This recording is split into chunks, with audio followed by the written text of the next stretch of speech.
I'm Greg Biggers. I lead a little company called Genomera. And I want to talk this morning about getting involved in health research. Most of us are here because we want to help. We want to make a difference. We want to assist. And God knows we need help. The rate of discovery in health science right now is way too slow. There's a steady flow of questions that health science could answer, but everyone assumes the flow of discovery is bottlenecked in two important sources, either the need for government or foundation funding, or waiting for the pharma and medtech industry to get around to caring about whatever your particular question is. And I think as we look at what's going on in the world economy, it appears that the drug industry kind of has its hands full avoiding economic pharmageddon while drugs roll off patent. There's not a lot of hope that those people are going to be able to solve the long-tail problem in health. We need help. Now, there are many models for helping.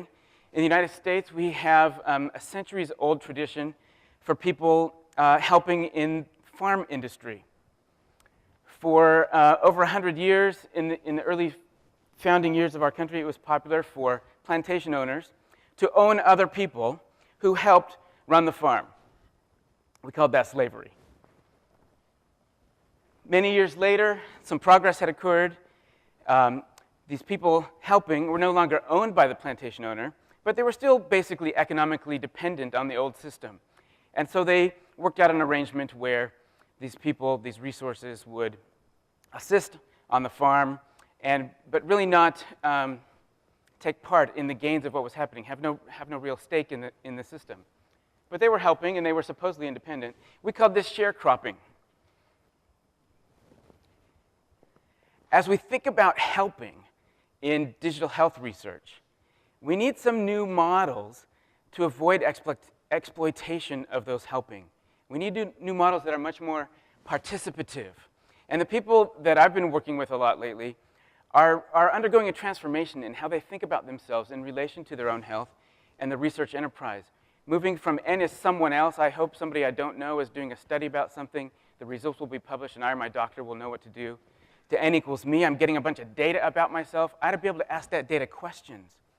And a lot of the quantified self world is there right now. But then people realize that to handle anomalies, to achieve statistical significance on a population basis, and to practice good scientific rigor, we have to work together. So in this N equals we world, that is how we smash open the bottleneck constricting health discovery. We can grow new roles. We can transform people into multiple roles so that we have multiple people moving from being subjects to participants to organizers and investigators. That's how we break open the bottleneck and unleash a new flow of discovery. We need some new roles. Now, it's kind of popular right now to donate some data. A lot of us who are enrolled in the PGP, we're donating some tissue, we're donating some genomes, we're donating all of these things. But often, that data just becomes someone else's property. It becomes a form of a slave trapped inside of someone else's economic system. We also can provide some work. You know, there are popular projects like Folded at Home where individuals are being crowdsourced little piecework things to do that help somebody else's big endeavor. But that still is not truly participative in the risks and the gains of the endeavor. Or we can choose to claim our agency and do something truly participative. Something not just donated, not just crowdsourced, but really involved. I think we need to explore how we can frictionlessly move through these kinds of roles, move from subjects to something more akin to shareholders, collaborators, influencing the agenda, doing the science together, and participating in the rewards of the endeavor.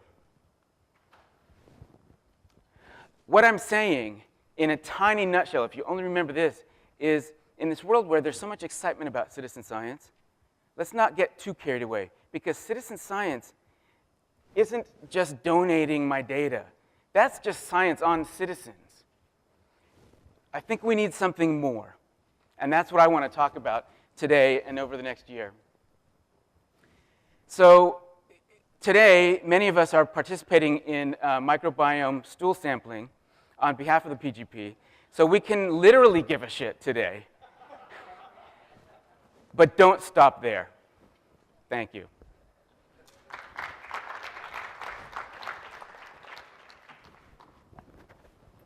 We have time for 1 or 2 questions.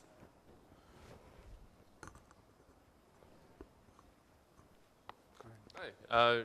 Question, and sort of ties back to the question of motivation that came up in an earlier panel. Moving through these 3 subject roles as from like slave to sharecropper and then finally to full agency, what do you think are some of the challenges of getting people's motivation in line with their ability or technical know-how so that they can move from the N=1 where they can like have enough resources and technology to analyze their own data to a place where they have the tools, capacity to analyze a whole bunch of people's data? Yeah, so great question. So I think you're asking about do we have the capacity to take people who have some data and actually turn them into analysts and scientists and that kind of thing, right? Yeah, yeah. So in some experiments that I'm doing with a bunch of people, we're engaged with about 600 people trying this out, doing studies together. We're seeing a combination of things. We're seeing very high motivation and high engagement in the practice of doing a health science study together as participants and largely as equals in terms of status. But we are still seeing some specialization of expertise. So a study that was done about vitamin B9 and lowering homocysteine levels and whether that was associated with some genomic variation. Lots of people contributed to the design of that study. Lots of people discussed the results and the outcomes. But a few of the people in that study had the statistical background, the bioinformatics background, to help lead that part of the analysis. So there's still, I'm not saying let's abolish expertise, God no. But I am saying let's be way less elitist about it. Let's welcome one another together. And if you have an expertise in statistics and I have an expertise in social engagement, let's help one another learn our fields so that when I come over here and I'm trying to understand what is the chi-square of that thing you just did, it sounds like English to me rather than Latin.